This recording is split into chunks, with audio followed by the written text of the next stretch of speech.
This will probably be the last time I'll be seeing it because I just added a couple hundred more parts to it. Where's my box? That's it? That's my little box. Oh my god, it's still in one, it's still together. Oh, we gotta check this out.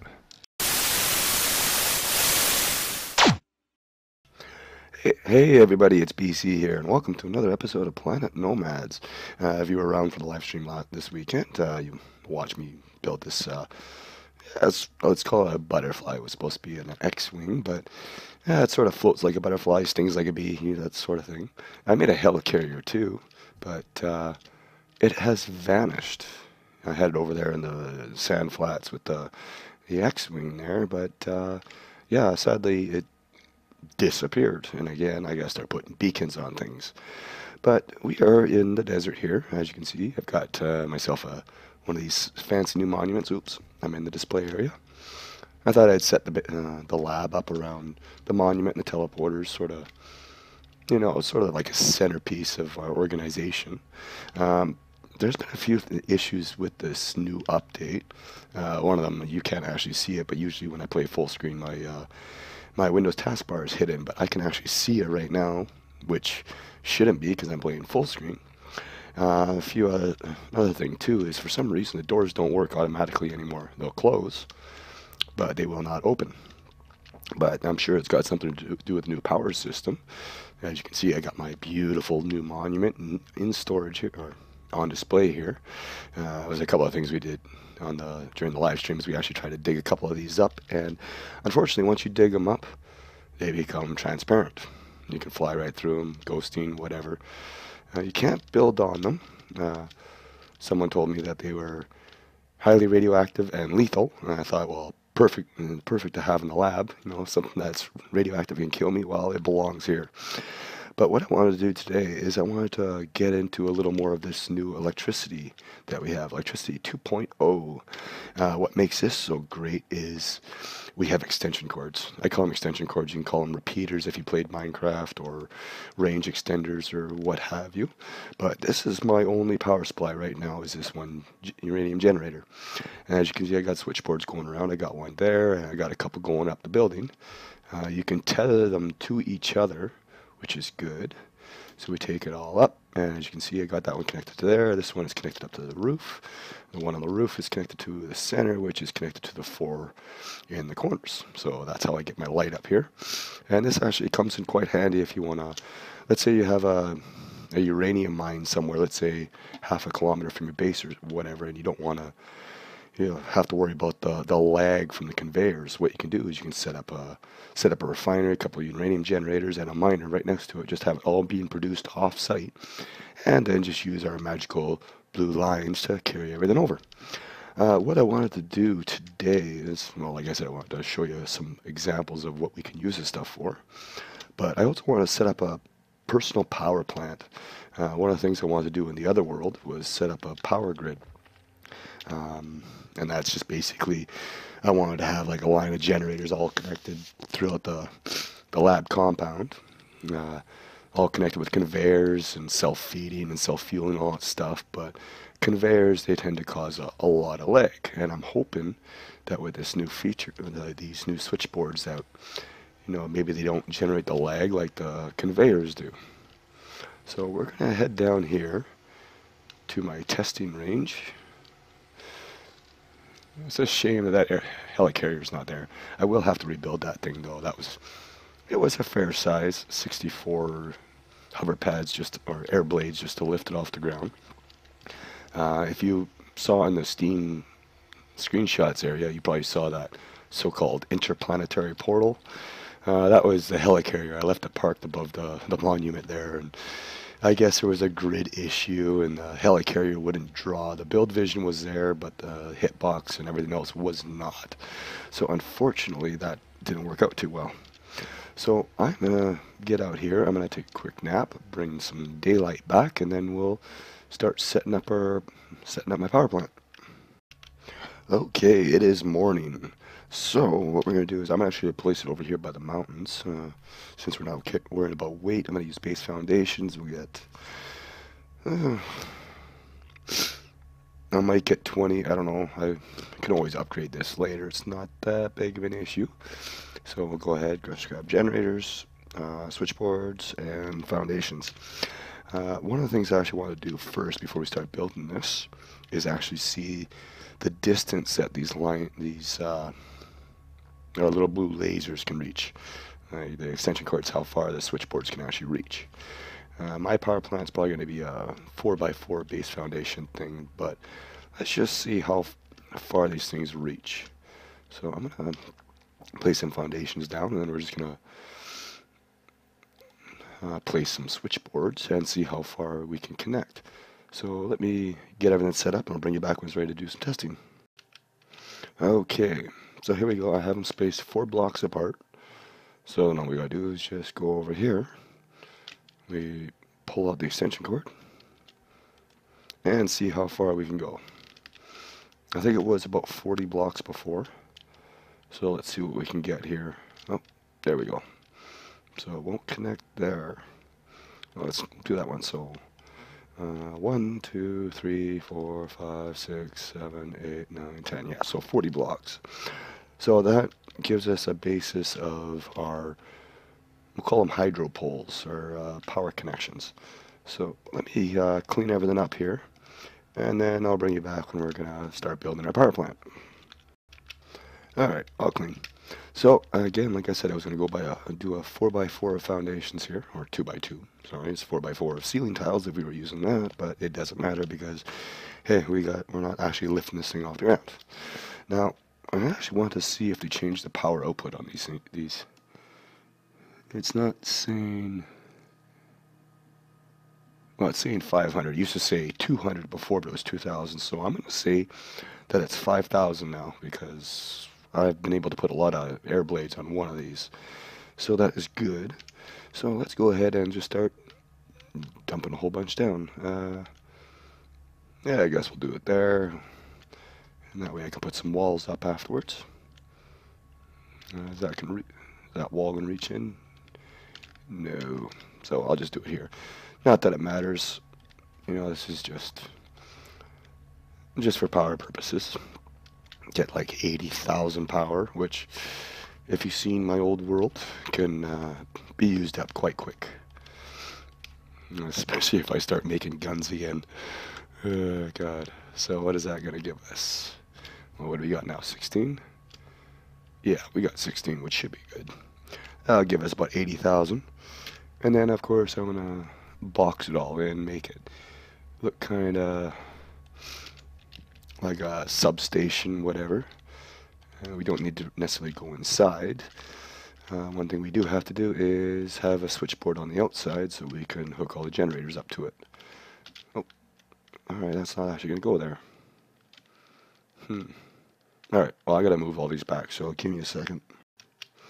Okay, so there is all 16 generators in a nice little box for them. Now, I was wondering about the switchboard, because I was putting them on the outside of the corner walls. I wanted to see if you could actually place it on the actual corner, but you can, but it floats, which, yeah, it's unrealistic. But anyways, so we place the switchboard down, we go up into here, and we just connect up all the generators.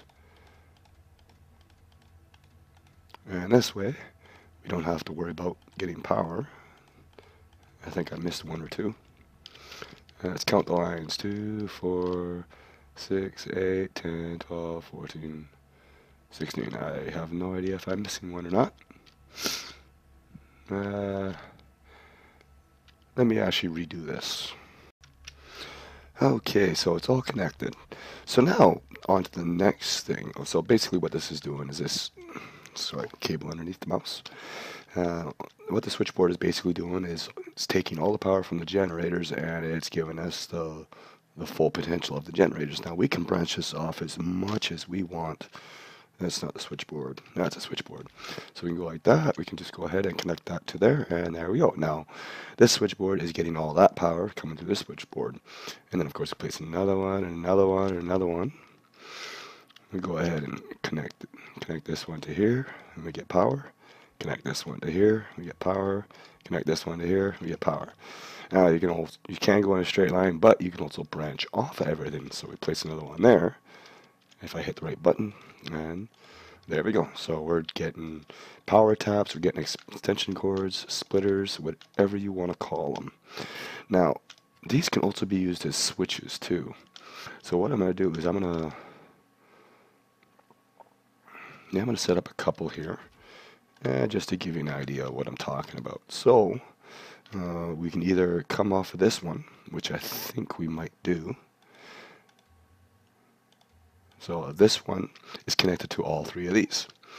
Now, why am I doing this, you ask? Because we can use these as individual switches, and I'm just going to use some beacons as an example. We'll place one there, we'll place one there, and we'll place one here. All right, get that out of my face.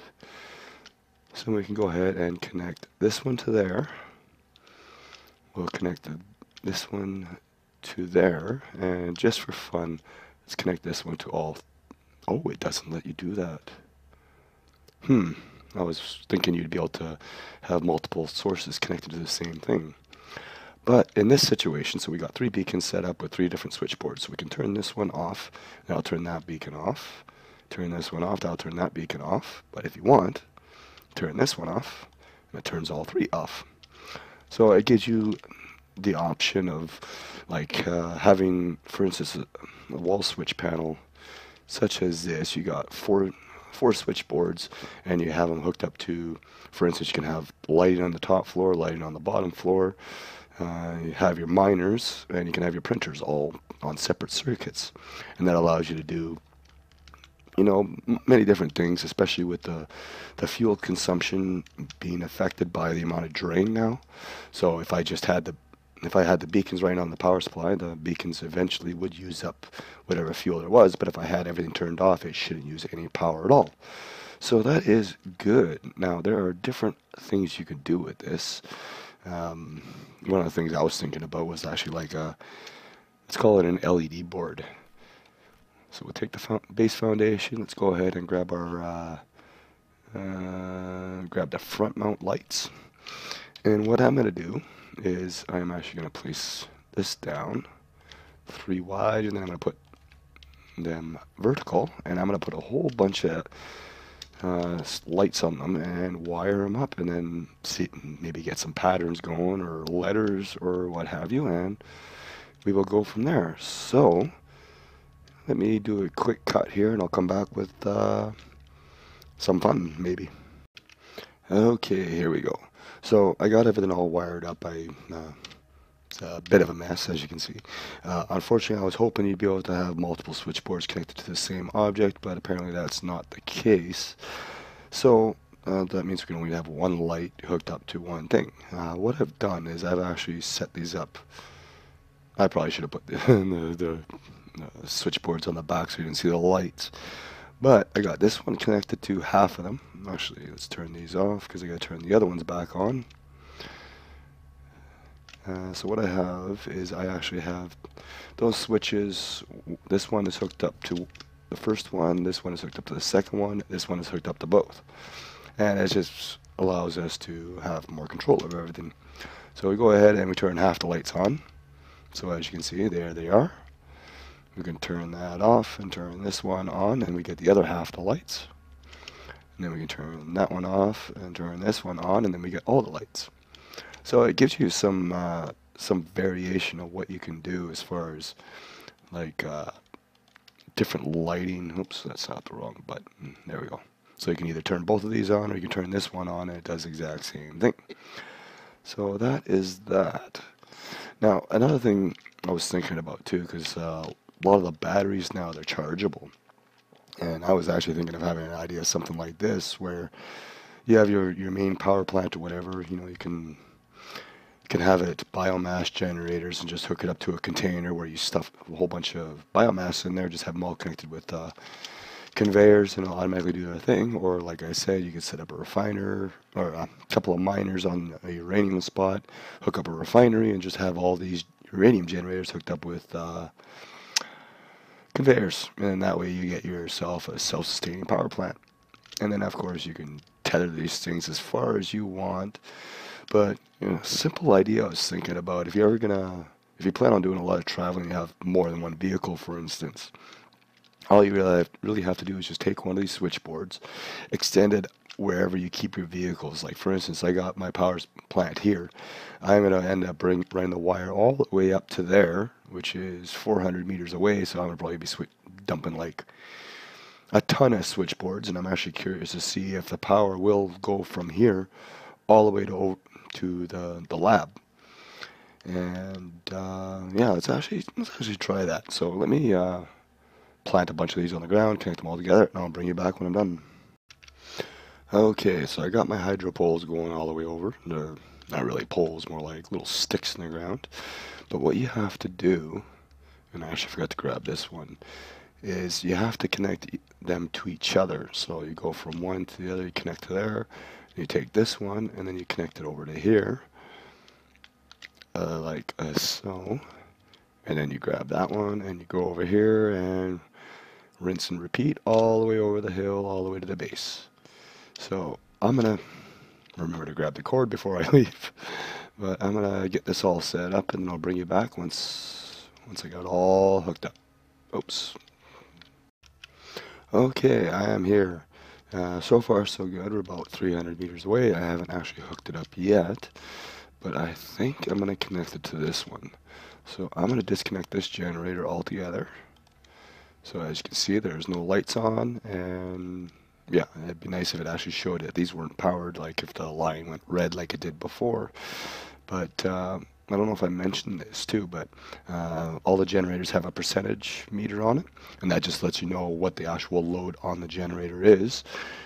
Same goes with the batteries. The batteries do have, let me place this down, do have a progress meter, and that tells you how much charge they have.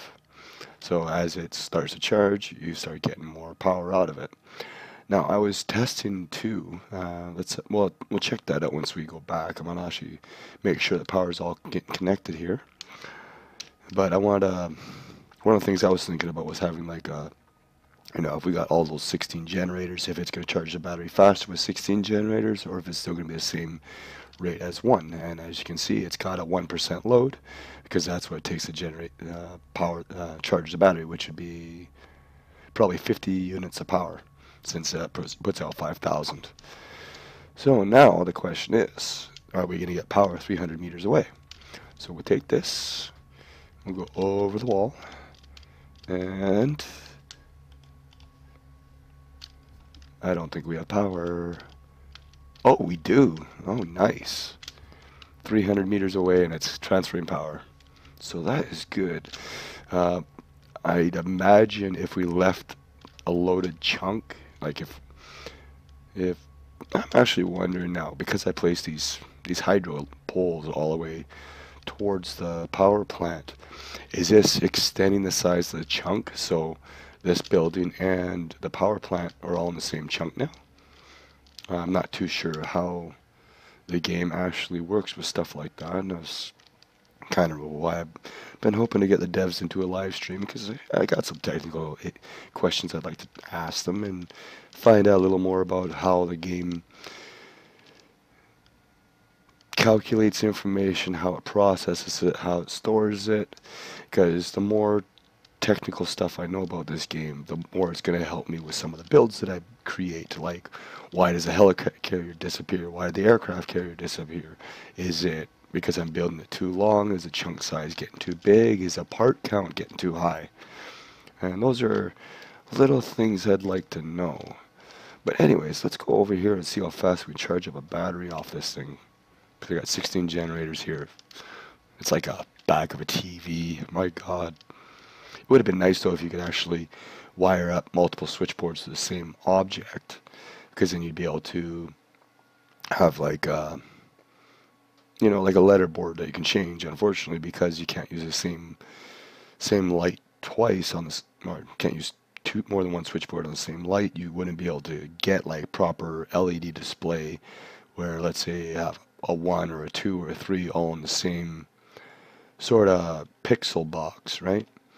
But anyways, let's throw a battery down, which is number 2. And let's see how fast this thing charges. Grab this one over here.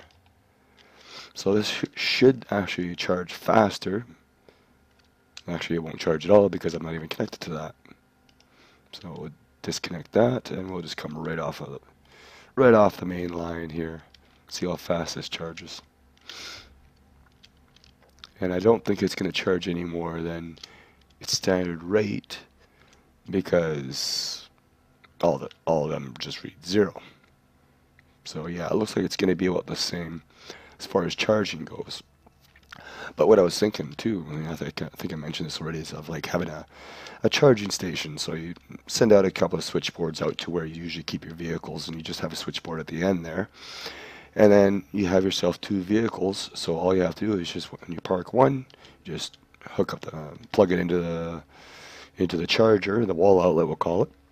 And you can take the other one out and go around while the other one's charging. When the other one's charged, you bring the other one back, hook that up, take the other one out, so you don't stand here waiting 20 minutes for everything to charge on you. And even then, that wasn't bad. It's like half a percent a minute or something like that.